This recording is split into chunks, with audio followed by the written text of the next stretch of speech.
अभी हम लोग पढ़ने जा रहे हैं रिप्रोडक्शन इन प्लांट्स। क्लास 7 का टॉपिक है और ये one of the important chapter है जो कि पता होना चाहिए। तो रिप्रोडक्शन इन प्लांट्स, तो सबसे पहले हम जो आप 6 क्लास में भी पढ़े होंगे या प्रीवियस क्लासेस में भी पढ़े होंगे, तो सबसे पहले व्हाट इज रिप्रोडक्शन।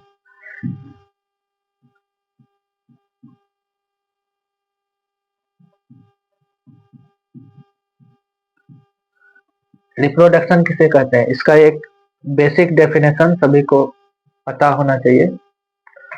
रिप्रोडक्शन का डेफिनेशन होता है the process by which living organism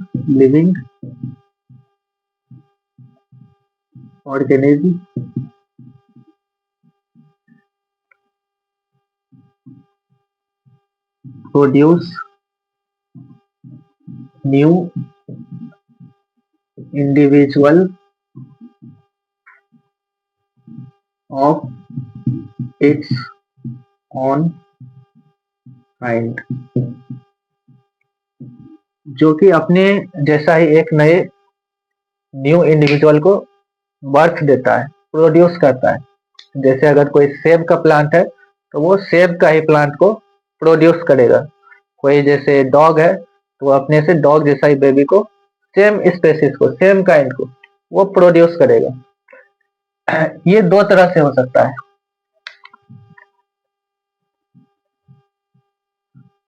modes of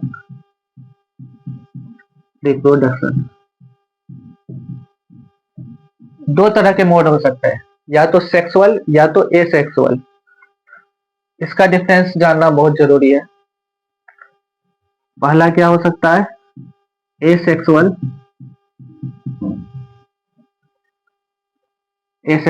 reproduction.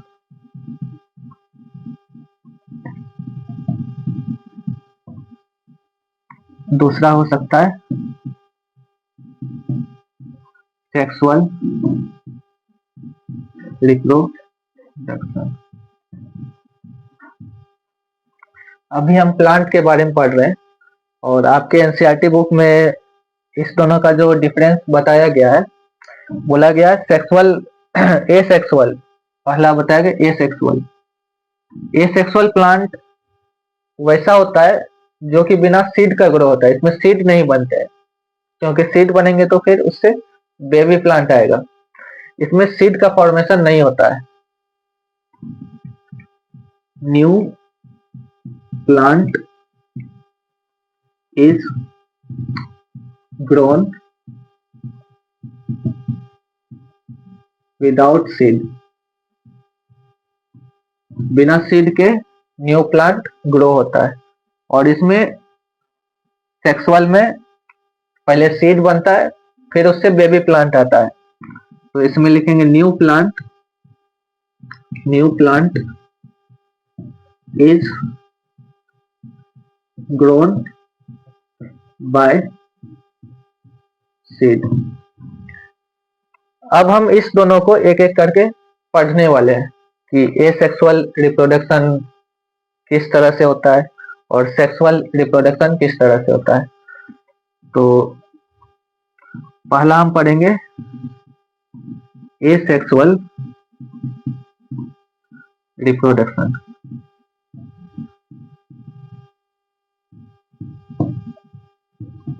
इसमें डिफरेंट टाइप्स ऑफ अलग अलग मेथड दिए हुए हैं आपके बुक में, वो हम एक एक करके पढ़ेंगे। इसमें पहला मेथड है वेजिटेटिव प्रोपगेशन।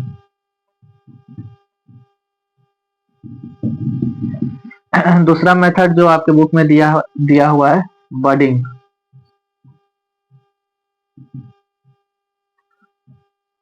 फ्रेगमेंटेशन।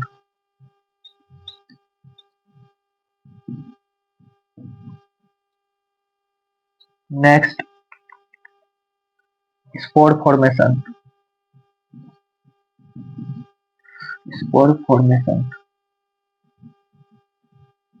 और एक बाइनरी फिजन।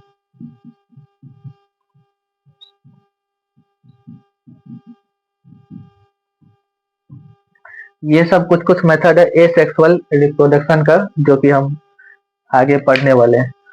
तो इसमें ये सब जो है 1 2 3 4 ये बहुत हद तक माइक्रो ऑर्गेनिज्म में होता है, और ये वेजिटेटिव प्रोपगेशन ये प्लांट में डायरेक्टली होता है। इसमें एक और डिफरेंस ये जान लीजिए, एसेक्सुअल रिप्रोडक्शन जो होता है इसमें सिर्फ सिंगल पेरेंट जो है वो नए इंडिविजुअल को बर्थ देता है, सिंगल पेरेंट, इसमें टू पेरेंट इन्वॉल्व नहीं होता है। और इसमें सेक्सुअल में टू पेरेंट इन्वॉल्व होता है, मेल और फीमेल, या तो मेल और फीमेल पेरेंट इन्वॉल्व होगा, या तो मेल और फीमेल गैमेट इन्वॉल्व होगा। और इसमें दो गैमेट का इन्वॉल्वमेंट नहीं है, ना ही दो पेरेंट का। सिंगल पेरेंट जो है वो नए इंडिविजुअल को बर्थ देता है। इस चीज को और आगे हम डिटेल में पढ़ेंगे एक एक करके। अभी जितनी बातें बोली गई है वो आपको ध्यान में रखना है, और मैं रिपीट भी करूंगा जब आगे जरूरत होगी। हम दूसरा पार्ट पे आ गए हैं। इसमें हम पढ़ेंगे एसेक्सुअल रिप्रोडक्शन के टाइप्स, अलग अलग मेथड्स। पहला मेथड है वेजिटेटिव प्रोपगेशन। वेजिटेटिव प्रोपगेशन क्या होता है? Some plants give birth to new individual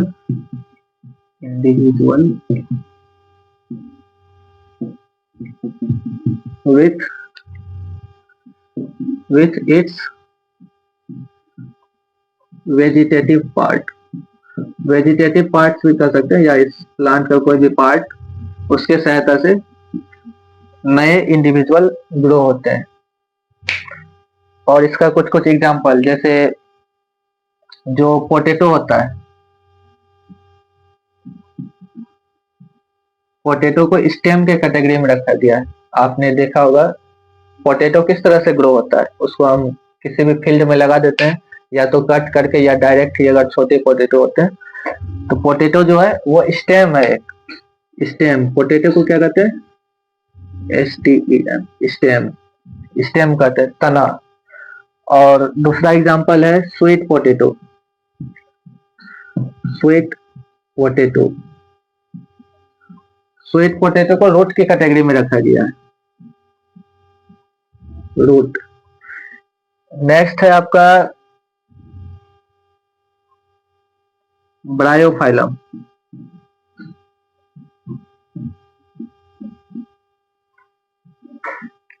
Bryophyllum में एक लीफ होता है, जैसे प्लांट होते हैं ब्रायोफाइलम का एक प्लांट होता है, उसके जो लीफ होते हैं, उसके लीफ के चारों ओर, ये लीफ है, लीफ के चारों ओर ऐसे ऐसे करके बर्ड्स निकल जाते हैं। और ये जब ये लीफ ग्राउंड पे गिरता है तो सभी जगह से एक नए प्लांट ग्रो होना शुरू होते हैं। ये ब्रायोफाइलम लीफ है, ब्रायोफाइलम प्लांट का लीफ है।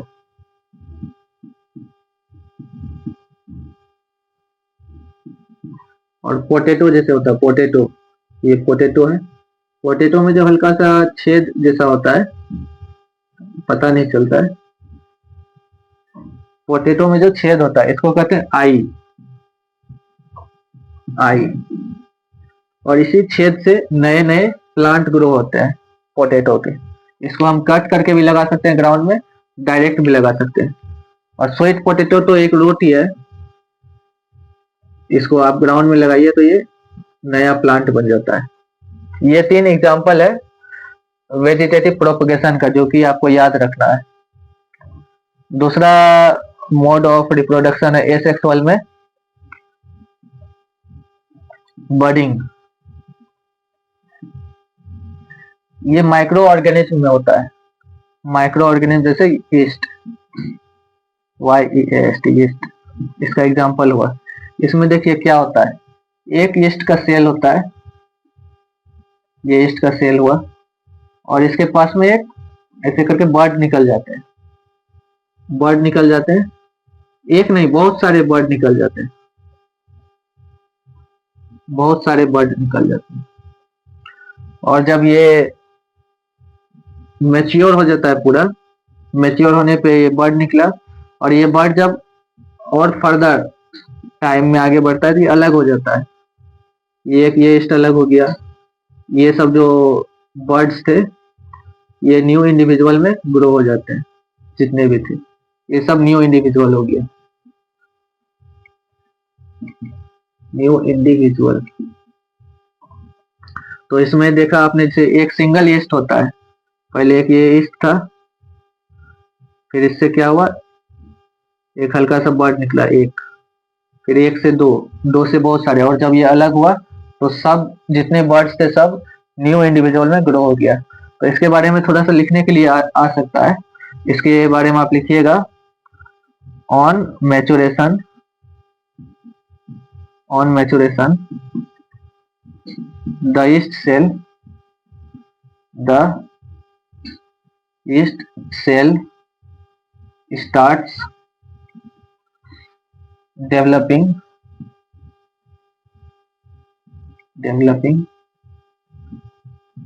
buds,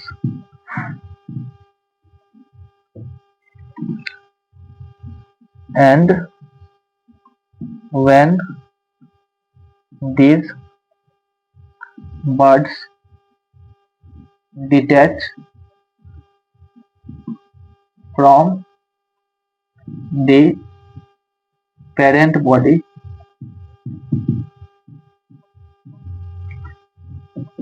it grow into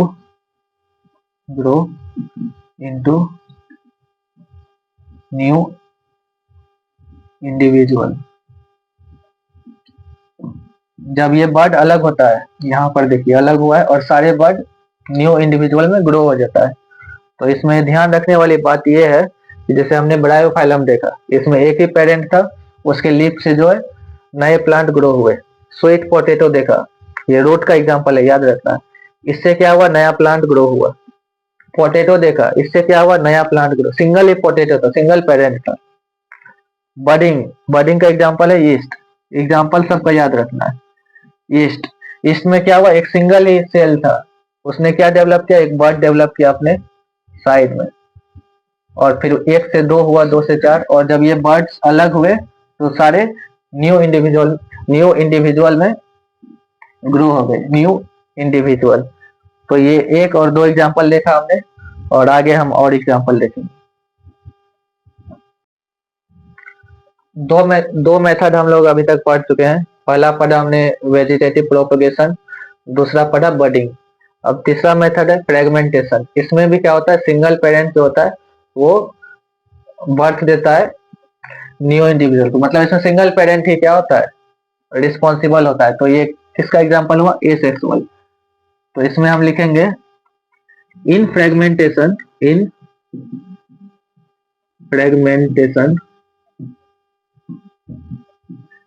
बारिश के टाइम में आपने देखा होगा कि कहीं थोड़ा सा पानी लग जाता है, तो 2 दिन या 4 दिन बाद देखिएगा वहां ग्रीन कलर का अंदर में पैचेस टाइप से आ जाते हैं, मतलब कीचड़ सा। वो यही होता है फ्रेगमेंटेशन प्रोसेस के द्वारा। एल्गी जो होता है, इसको अलगी कहते हैं, अलगी। अलगी जो होता है वो 1 से 2, 2 से 4 इस तरह से अपने आप को वो डेवलप कर लेता है, ग्रो कर लेता है। तो जिससे क्या होता है, एक बड़े कहीं पे पानी लगा हुआ है तो सारे जगह पे उसके नीचे जो आता है अलगी लग जाता है। अलगी इसका एग्जांपल है फ्रेगमेंटेशन का। In fragmentation the parent body give birth to new individual by dividing itself into fragments।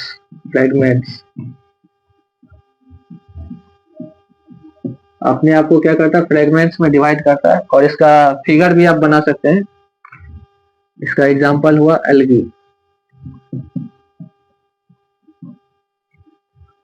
इसका एक और नाम आपके एनसीईआरटी में लिखा गया है, स्पायरोगायरा। स्पायरोगायरा, GYI, ये इसका एग्जाम्पल है। इसका अगर फिगर बना दे तो वो और अच्छी बात होगी। ये जैसे एक पार्ट है, इसको पेरेंट कह सकते हैं। ये क्या हो गया, पेरेंट हो गया। पेरेंट क्या होता है, दो पार्ट में टूटता है। एक पार्ट इधर आ गया, एक पार्ट इधर आ गया।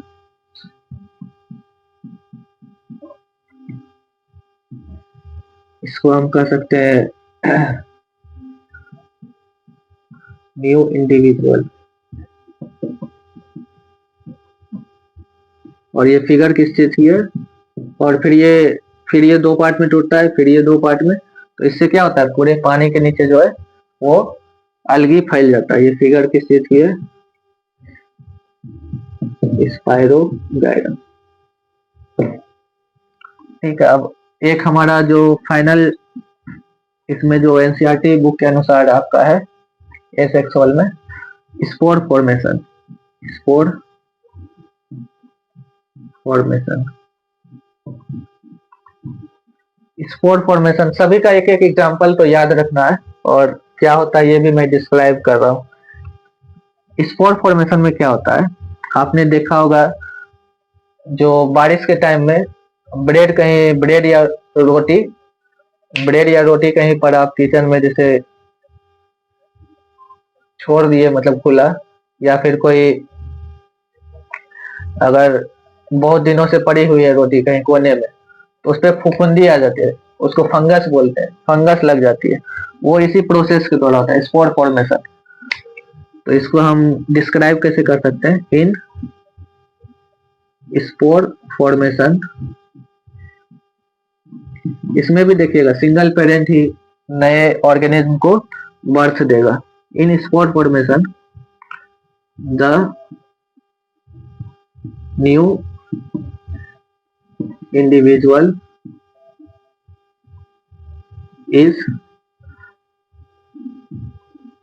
grown by the help of spores। Spores जो है उससे क्या होता है, नए इंडिविजुअल ग्रो होते हैं। इसका अगर सटीक डेफिनेशन कहा जाए तो अभी डिस्क्राइब करता हूँ, फिगर के बाद पता चलेगा। ये ब्रेड है,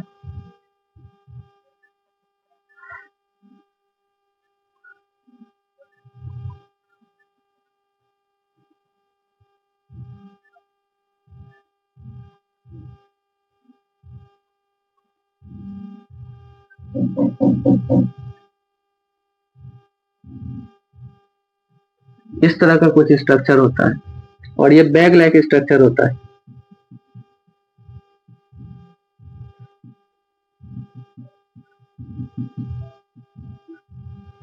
इस बैग में बंद होता है स्पोर्स। ये सब क्या है, स्पोर्स है। ये क्या ब्रेड है, ये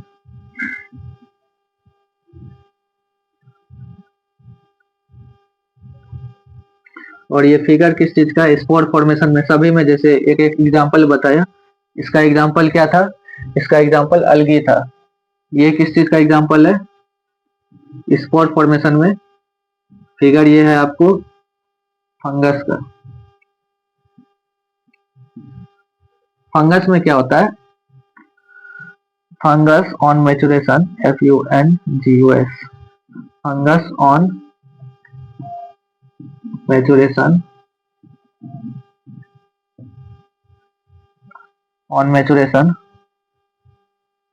it develops the bag like structure. ये बैग लाइक स्ट्रक्चर है, बैग में जैसे बंद होता है कोई चीज, इसमें स्पोर्स बंद है। Fungus on maturation it develop bag like structure and when this bag burst, जब ये बैग बर्स्ट होता है, the spores get get flown away, flown away नहीं, फ्लियो अवे कहते हैं। फ्लियो मतलब छिटक के दूर चला जाता है, फ्लियो अवे। अब देखिए, ये स्पोर हर जगह ग्रो नहीं हो सकता है, इसके लिए दो कंडीशन चाहिए स्पोर को ग्रो होने के लिए।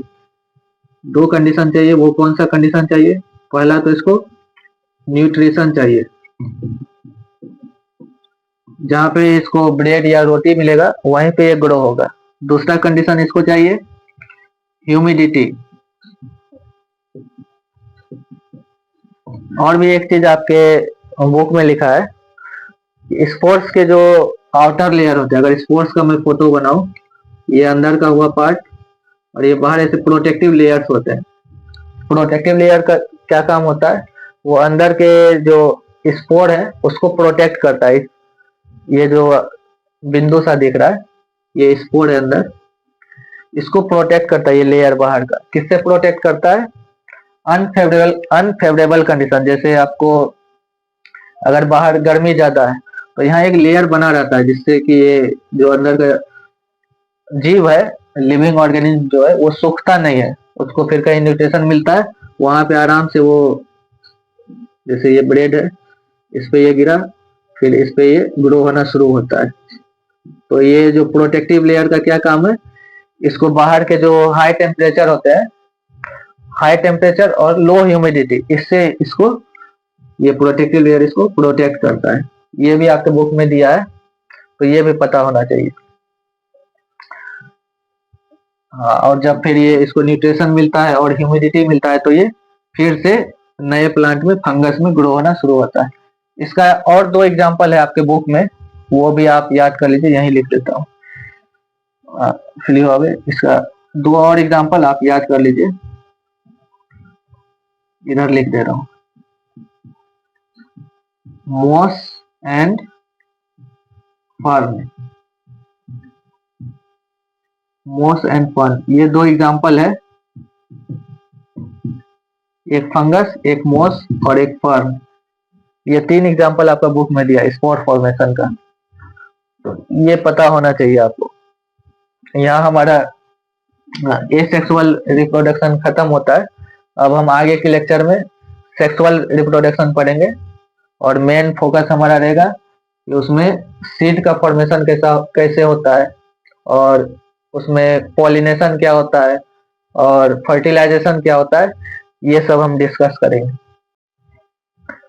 अब हमारा अगला टॉपिक है sexual reproduction. Sexual reproduction in plants. Sexual reproduction में हमें क्या बात याद रखना है? इसमें मेल और फीमेल गैमेट, दो गैमेट का इन्वॉल्वमेंट रहता है।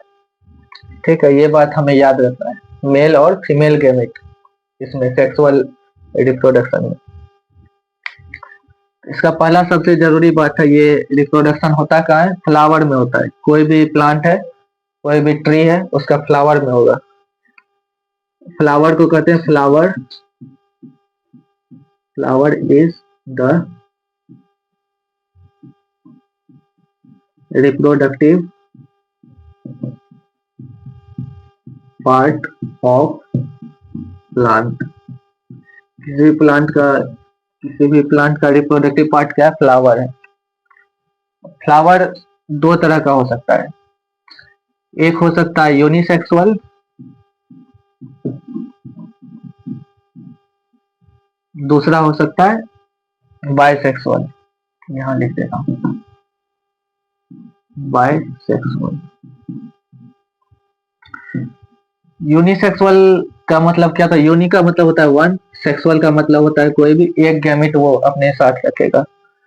बाइसेक्सुअल, बाय मतलब होता है टू, सेक्सुअल का मतलब दोनों तरह का गैमेट एक ही फ्लावर के पास होगा। तो यूनिसेक्सुअल में लिखो the flower which have either male reproductive part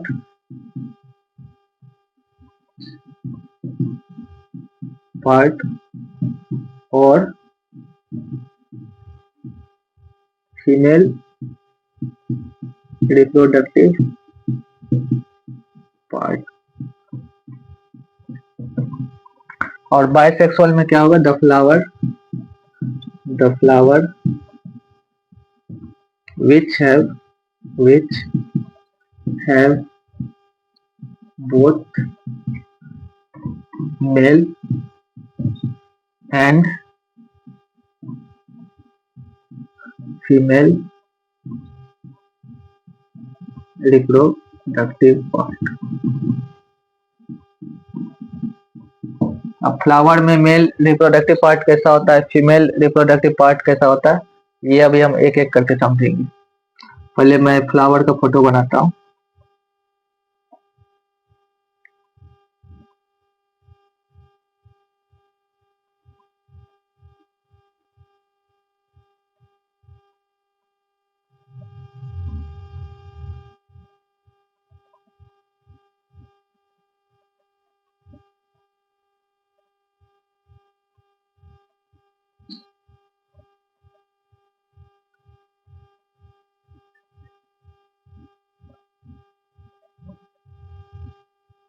ये कुछ इस तरह दिखता है फ्लावर।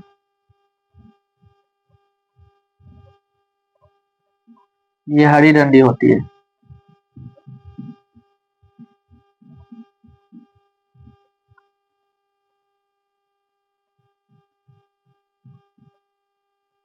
और ये कलरफुल पार्ट होता है फ्लावर का।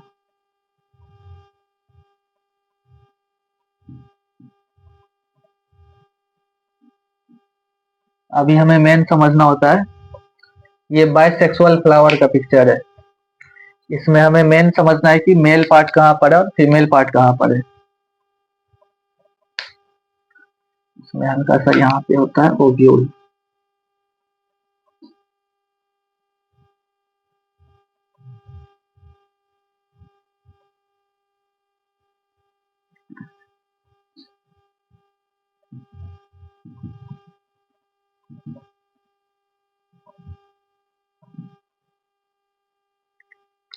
चलिए, ये जो पार्ट है,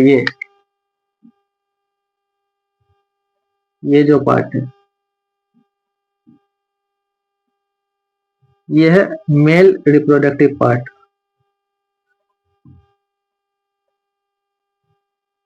ये है male reproductive part.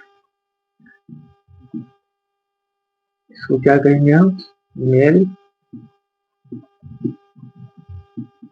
Reproductive,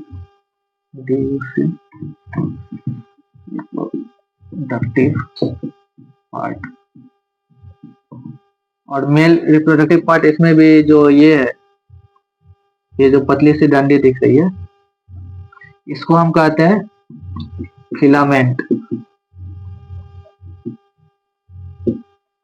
male reproductive part का एक और नाम है, इसका नाम एक और है, स्टेमेन कहते हैं। स्टेमेन, इसको कहते हैं एंथर। एंथर, ये जो गोल सा पार्ट है, इसको एंथर कहते हैं और इसको फिलामेंट कहते हैं। और फिलामेंट और एंथर को टुगेदर एक साथ क्या कहेंगे? स्टेमेन कहेंगे। और मेल रिप्रोडक्टिव पार्ट है, मेल रिप्रोडक्टिव पार्ट क्या करेगा? मेल गैमेट बनाएगा। तो इसका मेल गैमेट बनता है यहाँ पर। ये बहुत छोटे छोटे होते हैं। ये क्या है? मेल गैमेट है। इसको मेल गैमेट कह सकते हैं। और इसका एक्चुअल नाम है पोलन ग्रेन्स। ये जो छोटे छोटे, इसका नाम है पोलन ग्रेन। और पोलन ग्रेन्स के अंदर पोलन होता है, जिसको कि हम मेल गैमेट कहते हैं। Male gamete. तो ये था आपका मेल रिप्रोडक्टिव पार्ट के बारे में। अब हम इसी में डिस्कस करते हैं फीमेल रिप्रोडक्टिव पार्ट। ये इस पार्ट को देखिए, ये जो पार्ट है बीच में जो नजर आ रहा है, ये पूरा, ये पार्ट क्या? ये पूरा, ये है female reproductive part. Female reproductive part, इसको हम कहते हैं पिस्टिल। इसका दो नाम है, पिस्टिल भी कहते हैं, कार्पेल भी कहते हैं, पिस्टिल या कार्पेल। और इसमें भी 3 पार्ट होता है। इसको, ये जो सबसे नीचे का पार्ट है, इसको कहते हैं ओवरी। बीच वाले को बोलते हैं स्टाइल। स्टाइल, ये आप एक बार बुक में देख लीजिएगा, मैं यहाँ पर लिख दे रहा हूँ बुक में, और अच्छे से उसमें कलरफुल फिगर दिया हुआ है, तो वहां एक बार आप एनसीईआरटी का बुक में देखिएगा। और इसको कहते हैं ovary style stigma. Stigma, ovary style stigma, ये बीच वाले पार्ट को स्टाइल बोलते हैं, ये ऊपर वाले पार्ट को, इसको बोलते हैं स्टिग्मा। और इसमें ये जो यहाँ पर है बीच में, इसको बोलते हैं ओव्यूल। ओव्यूल। और यहीं पर क्या बनता है, female gamete.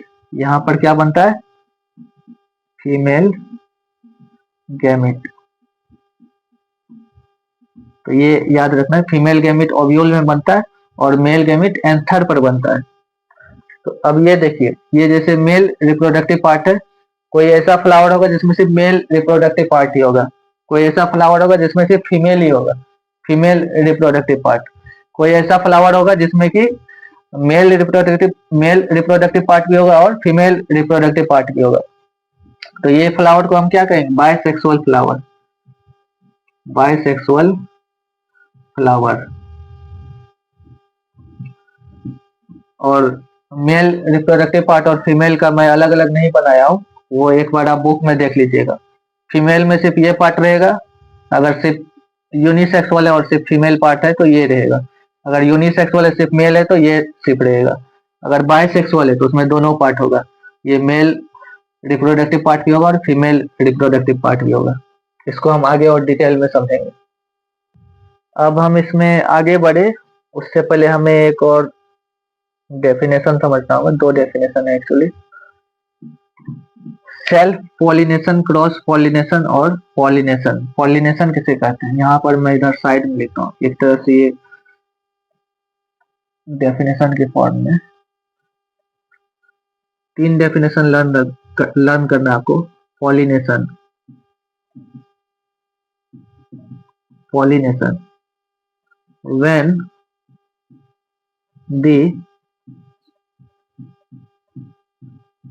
pollen grains land on the stigma of flower. This process is called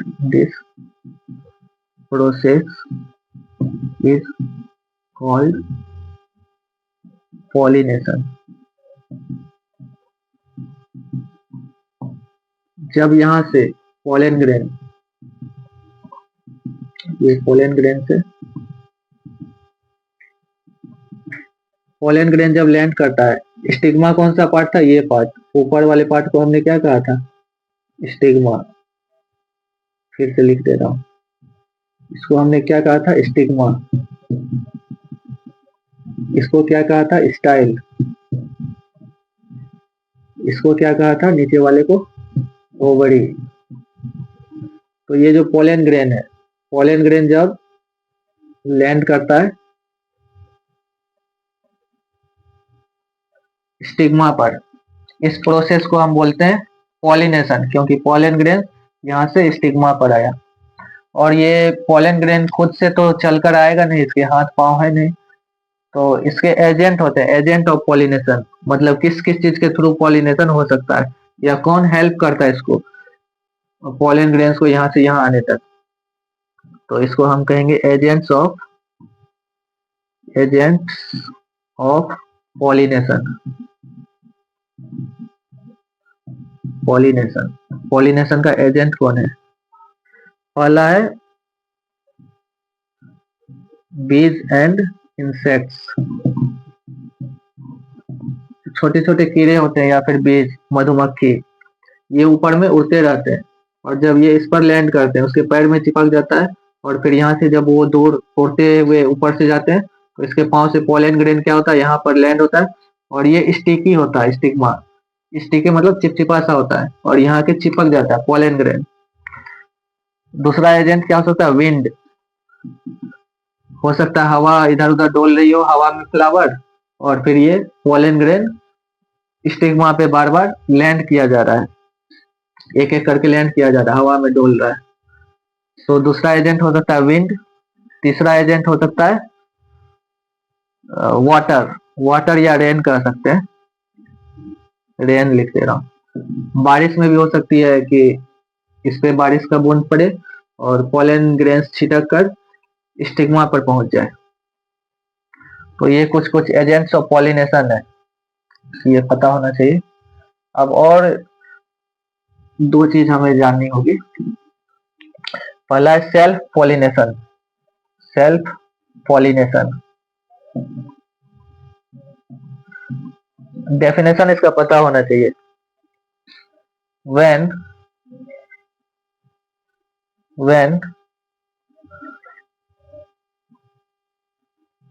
pollen grain of anther lands on the same flower or different flower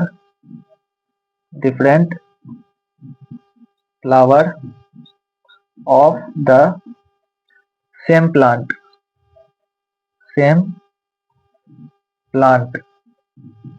is called self pollination।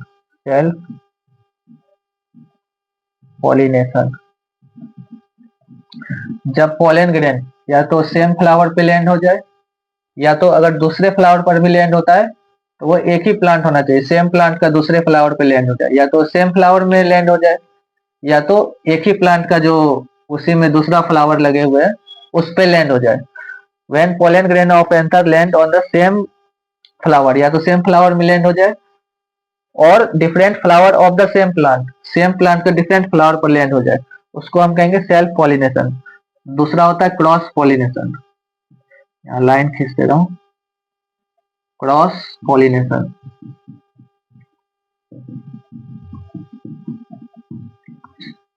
when pollen grain of anther lands on the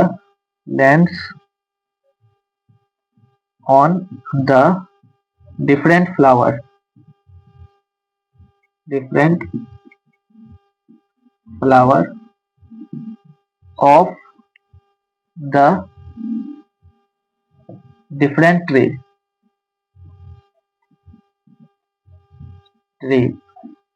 of the same species this process is called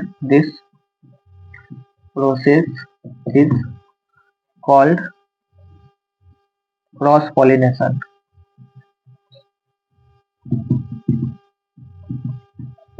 definition ये आपको as it is learn करना होगा।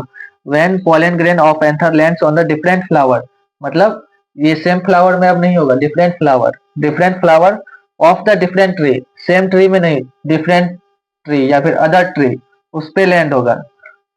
Of the same spaces होना चाहिए, जैसे Apple का है, Apple का ही दूसरा ट्री होना चाहिए, ऐसा नहीं कि मैंगो पे चला जाएगा फिर कुछ होगा ही नहीं। एप्पल का ही सेम दूसरा ट्री होना चाहिए, उस पर चला जाएगा तो उसको हम कहेंगे, उसको हम क्या कहेंगे, क्रॉस पॉलिनेशन। ये डेफिनेशन आपको एज इट इज लर्न होना चाहिए। अब हम इसकी बात करते हैं। अब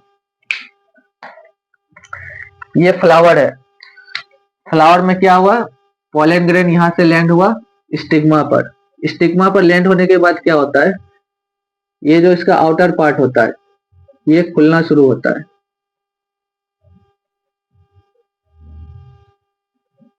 इसको सिंपल भाषा में कहे, ये जर्मिनेट होना शुरू होता है। ये क्या होता है, जर्मिनेट होना शुरू होता है। और ऑन द इसको आप एनसीईआरटी बुक में देख लीजिएगा एक बार, उसमें अच्छे से दिया है। यहाँ पर मैं इसी में आपको पूरा जितना प्रोसेस हो सकता है वो बताऊंगा। ये जर्मिनेट होना शुरू होता है और ट्यूब लाइक स्ट्रक्चर बनाता है, इसी तरह ट्यूब लाइक स्ट्रक्चर बनाता है। और ये यहाँ पे फीमेल गैमेट के पास पहुंच जाता है और ये आउटर कवरिंग हट जाता है। ये जो पोलन है अंदर में, पोलन ये धीरे धीरे फिसल कर नीचे गिरना शुरू होता है और यहाँ आके फीमेल गैमेट से मिल जाता है। और जब फीमेल गैमेट से मिलता है, ऑन द फर्दर क्या कहेंगे उसको, जैसे जैसे टाइम पास होता जाता है, ये यहाँ से आया, टाइम थोड़ा लगा, और यहाँ पर क्या होता है, ये फीमेल गैमेट होता है और मेल गैमेट आया और यहाँ पे फ्यूजन होता है। फ्यूज होके जायगोट फॉर्म होता है। तो यहाँ फ्यूज हुआ, फ्यूज होके जायगोट फॉर्म होता है। इसका डेफिनेशन मुझे लिखना होगा, तो इसका मैं एक और वीडियो बनाता हूँ, फिर उसमें आगे डेफिनेशन लिखेंगे जो भी आगे का होगा। अब हम और भी इसमें डेफिनेशन आएगा, इसलिए मैंने इसको मिटा दिया। अब क्या प्रोसेस हुआ एक बार बताता हूँ फिर से। यहाँ पर क्या था, मेल गैमेट, जिसको हम पोलन ग्रेन्स कहते हैं। पोलन ग्रेन्स के अंदर क्या होता है, पोलन होता है। जब पोलन ग्रेन लैंड करता है कहाँ पर, स्टिग्मा पर, तब ये जर्मिनेट होना शुरू होता है और जर्मिनेट होकर ये ट्यूब लाइक स्ट्रक्चर बनाता है। ट्यूब लाइक स्ट्रक्चर बनाता है और ये ट्यूब कहाँ जाता है, ओव्यूल तक जाता है जहाँ पे फीमेल गैमेट है। और यहाँ पर ये फ्यूज करके, फ्यूज करना मतलब मिलना, फ्यूज करके जायगोट का फॉर्मेशन करता है। तो आपके एग्जाम में पूछा जाता है व्हाट इज फर्टिलाइजेशन। यहाँ मैं 1 लिख रहा हूँ, fertilisation.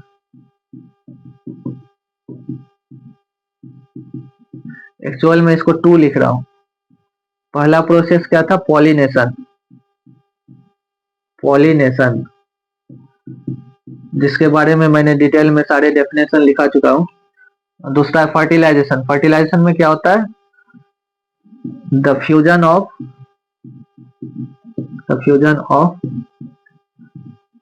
Male and female gamete is called fertilization. On fusion, it forms zygote. Fuse होके, यानी कि ये जो यहाँ पर फीमेल रिप्रोडक्टिव पार्ट था, सॉरी फीमेल गैमेट था और मेल गैमेट था, ये दोनों फ्यूज होकर क्या फॉर्म किया, जायगोट। आपको इसमें 2 लाइन ही याद रखना है, इससे ज्यादा नहीं। और एक बात और बोल देता हूँ, ये फीमेल गैमेट को हम एग सेल भी कहते हैं और मेल गैमेट को हम, आपके बुक में पोलन कहा है तो यहाँ पे पोलन कहेंगे। मेल गैमेट को पोलन कहेंगे और फीमेल गैमेट को एग सेल भी कहते हैं। फर्टिलाइजेशन होता है, देखिए फर्टिलाइजेशन होने के बाद क्या होता है, फर्दर जैसे टाइम बीतता जाता है, ये सब बाहर का जो पार्ट होता है ये सब खत्म होता जाता है, सब धीरे धीरे खत्म होता जाता है, ये सब धीरे धीरे खत्म हो जाता है, धीरे धीरे बाहर का पार्ट खत्म होता जाता है। अब देखिए जैसे यहाँ पर एक पोलन ग्रेन्स यहाँ पर आया तो इसमें एक सीड बनेगा, यहाँ पे जायगोट का फॉर्मेशन हुआ। अब देखिए इसी में आगे क्या होता है, zygote further develops into embryo, EMBRYO, embryo। Zygote जो होता है फर्दर डेवलप होता है एम्ब्रियो में, and then embryo develops into seed। Embryo फिर बाद में सीड बन जाता है। और फिर एक और इम्पोर्टेंट बात याद रखना है, ये जो ओवरी होता है, ये पार्ट इसके बात करेंगे, ये क्या बनता है। उससे पहले एक और बात समझ जाइए, जैसे एक पोलन ग्रेन आया, एक बार फर्टिलाइजेशन हुआ, तो इसमें एक ही सीड बनेंगे। यदि एक और पोलन ग्रेन यहाँ पर आ जाएगा, फिर ये क्या करेगा, ये ट्यूब लाइक स्ट्रक्चर डेवलप करेगा। फिर यहाँ पर ये इस तरह से नीचे गिरेगा, और यहाँ पे फीमेल गैमिट है, फीमेल गैमिट से फ्यूज करके ये क्या करेगा, जायगोट फॉर्म करेगा। और फिर यहाँ पर एम्ब्रियो डेवलप होगा, फिर एम्ब्रियो से क्या डेवलप होगा, सीड डेवलप होगा। तो जितना बार पॉलिनेशन होगा, जितना बार फर्टिलाइजेशन होगा, उतना सीड क्या होगा, डेवलप होगा। जैसे होता है ना, मैंगो में एक ही सीड होता है, एप्पल में बहुत सारे सीड होते हैं, ऑरेंज में बहुत सारे सीड होते हैं, वाटरमेलन में बहुत सारे सीड होते हैं, लीची में एक ही सीड होता है। तो जितना बार फर्टिलाइजेशन हुआ, उतना सीड उसमें फॉर्म होता है। और ये जो फर्दर टाइम पे जैसे जैसे टाइम बीता जाता है, ये बाहर का पार्ट खत्म होता जाता है, बाहर का पार्ट ये सब खत्म होता जाता है, ये सब बाहर का खत्म होता जाता है, ये भी खत्म होता जाता है, इसका काम हो गया, ये भी खत्म होता जाता है। और ये जो पार्ट बचता है, ये